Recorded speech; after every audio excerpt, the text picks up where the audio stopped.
joke just about every night. He would say, this is one Chris wrote about a lonely sheep herder. It's called Never Find Another You. Yeah. Hey y'all, this is Chris Hicks and welcome to the Southern Rock Insider. If you like what you see, please hit subscribe and click the notification bell. It's time to rock Southern style. The Southern Rock Insider. Hi everybody, Chris Hicks here for the Southern Rock Insider. We're in the crow's nest of historic Capricorn records today. And we're looking down on Macon, and we're talking about Hughie Thomasson, and an old friend of mine, and founder and leader and main songwriter with The Outlaws. And Huey had a very distinctive style to his playing and his singing. He was a great dude and a hell of an entertainer. And we're going to talk about his style and some other things here. We talked about green grass a little bit earlier in a different segment, but we're going to kind of touch on a few things. When Huey sang, he kind of yodeled a little bit. He had a very unique way of singing, which is one way he got all the words to green grass and high tides to come out so smooth, I think. But his playing and his singing both were very unique in its own way. Nobody really sounds like him that much, except every now and then. Gordon Lightfoot. Sundown, it's like Hurry Sundown. Ooh, hurry sundown, sundown. Something about their phrasing sounded similar, sounded lower on a lower register. But I learned how to sing harmony from Hughie Thomasson. When I joined the Outlaws, I'd never really sang harmony. I'd asked my mom about it for years, how does it work and how do you hear it and things like that. And I just never really got it until I joined that band, because there's lots of harmony in it. And it wasn't that he sat me down and drilled me with it so much as we sat there and sang together, and he would sing the parts like green grass and high tide, green grass and high tides for 1, 3, 5. It would go up, but anyhow, I learned playing with that band taught me how to sing harmony for the first time in my whole life. I'd always sang lead, so harmony had never been something I had done before much. An occasional ooh and a ah here. But I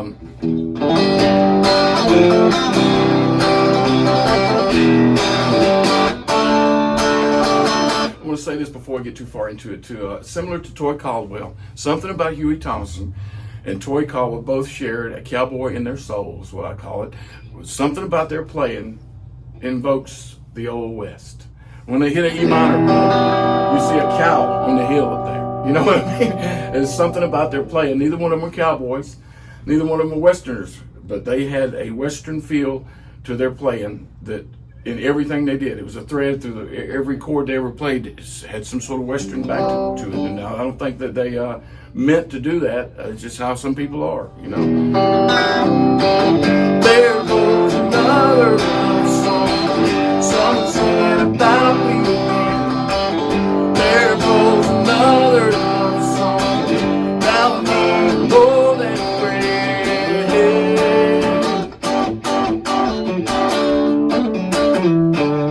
He played a Stratocaster in his early parts of his career. He did move to a Tele in some of those years, but he went back to a Strat. But a Fender guy. Rarely did I ever see him play a Gibson or really any other kind of guitar, but a Fender. He loved the twang of a Fender guitar.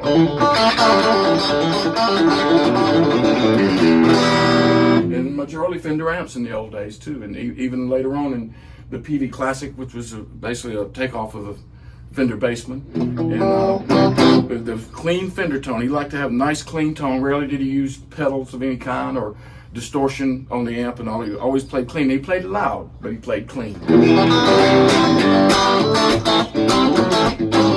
One thing I learned from Hughie Thomasson would have been guitar parts are very much like vocal parts when you sing in harmony.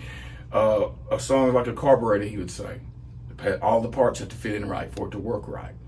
And so that's very true in songs. Guitar parts are very distinct.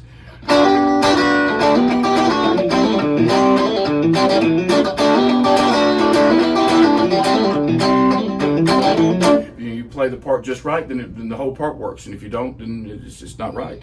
And he was a real stickler for everybody's part being correct and playing. Now, he liked to jam too when it's time to jam, but as far as the major parts of a song that need to work right, he was a real stickler for that. And I think his music shows him that's why it's so tight.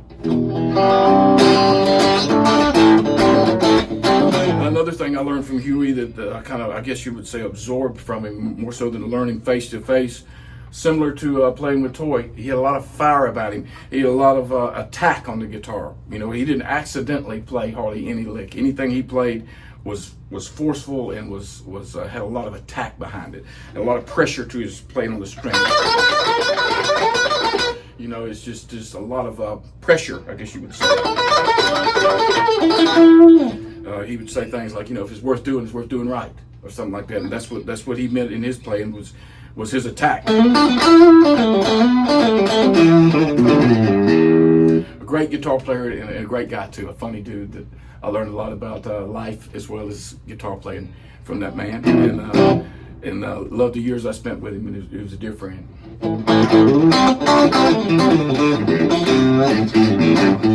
Something kind of funny about Huey was he didn't think I invented the blues, but he never played the blues a whole lot until I joined the band.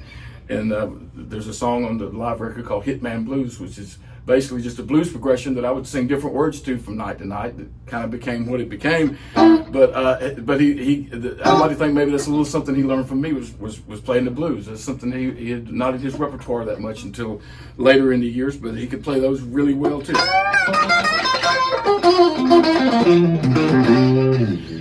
And you could just kind of look on his face, hey, we're playing the blues, you know. And yeah, a great dude. I joined the band in 1989, and until I think it was 96 when he went with Skynyrd, and the band shut down. I also rejoined him for rehearsals when he got the band back together with Henry. And although I chose to stay with Marshall Tucker, I did go to the rehearsals at Henry's house with no drummers and the guys they have in the band now. And well, now I say then. But yes, he was in the band the whole time that I played. The Outlaws was the first step into the big time, I guess as you would call it. Well, Loose Change, we did some stuff regionally and all, but when I started playing with him, I started going all over the country. And within a couple of years, we'd been overseas a time or two, and had played, you know, every state, including Alaska and Hawaii, you know, all over the place. And we did 200 nights a year for at least 4 years, the first 4 years I was in the band, and that's a lot of work, and it makes a band tight. And we had a third guitar player for most of those first 3 or 4 years, although the last few years we were together, we were just 4-piece, and he and I were the only 2 guitar players, and that was really tight too. We both missed having that third harmony part on vocals, and a lot of people would ask sometimes, what about the third guitar part? But Henry Paul really didn't play a lot of electric guitar with the band anyway, so it was really more like 2 guitars, Billy Jones and Huey in the beginning, and it kind of turned out the way in the end with me and Huey being there. So I learned how tough it can be out there. You know, you got to be ready every night. If you're drinking or if you're taking drugs or anything like that, when you get on the road, you better be tough, is all I can say, because you don't have time to do that. If you play 200 dates a year, in those first couple of years, we were driving our 7 vans, you know, before we worked our way back into a tour bus and all. That's a lot of work. You learn how to read a Rand McNally map really well, you know, and there's a lot of information on a Rand McNally still these days. I can see the trees growing on those things, you know. But you learn how to be tough, and you learn how to rise to the occasion every night, because there's a gig every night. So no matter if you're traveling or you're checking in the hotel, or you're getting out of the hotel and you're traveling after the show or whatever, you just kind of stay focused on you got that one show to do that day, and that even though that's 90 minutes sometimes or 2 hours or something like that, that's still a big chunk of the day that you need to kind of keep your mind open for and keep yourself fresh for, so to speak. There's a couple of songs that we did with the Outlaws. Now I'm trying to think where they ended up being released. Mr. Cowboy, which we played for Toy Caldwell every night. Huey would always say, this is for my friend Toy. It's about a cowboy out of time, misplaced in time, so to speak. And we played that for him every night, and that was on Huey's solo record, which is hard to discern between the two. Actually, I did 2 albums with the Outlaws, but I also played a Huey solo record, which was recorded like a third Outlaw album, really, and then was added on some fiddles and some things like that later. So really it was 3 records we did together, and we did all that right here in Capricorn. And well, the last one anyway. And a song of mine called Never Find Another You. At some point during every show, we would stop and get on stools and play acoustic guitars and do 2 songs, and that was the 2, Mr. Cowboy and Never Find Another You. And I've got some recordings of those 2. Never Find Another You was never released on the Outlaw record, but we recorded it in 3 different places. at Capricorn. We recorded it in Dejalon up in New York, and we recorded it out west at some place I can't remember where we was at, but it was a part of our live show that translated onto Huey's solo record later on for Mr. Cowboy, and the Song of Mine we ended up doing on a Tucker album actually many years later. Huey would have a little joke just about every night. He would say, this is one Chris wrote about a lonely sheep herder. It's called Never Find Another You. Yeah, the first time I met Huey would have been here. They used to keep their merchandise. The Outlaws used to keep the merchandise right downstairs. This was Alan's building, well, next door anyway. And the rehearsal room, we had keys to and everything. And that's where we keep our equipment and rehearse. And from time to time, when I guess we were coming off the road, the crew would come by and leave T-shirts, boxes of T-shirts. Great Southern was right adjacent to. And so I met him there the first few times, him coming through, and we'd be rehearsing. A few times he'd come in and listen to a couple songs that we were doing before they took off. And that's kind of how we met and how we struck up a friendship, was seeing each other right here on 548 Broadway. A lot of great Outlaw songs, but my favorite would be Green Grass and High Tides, because it is one of the maybe 2 or 3 rock and roll anthems that there is, besides Freebird and I don't know, maybe Layla or something like that. But it's just an iconic song, and every night that I ever played it, it always felt like I was kind of listening to it too and playing it for some reason, because it was just one of those songs, you know, kind of out of your body experience maybe a little bit. And people that don't know the words would be singing along. We lost him in 2007, and we miss him very much. And we're going to leave you with a little bit of Green Grass.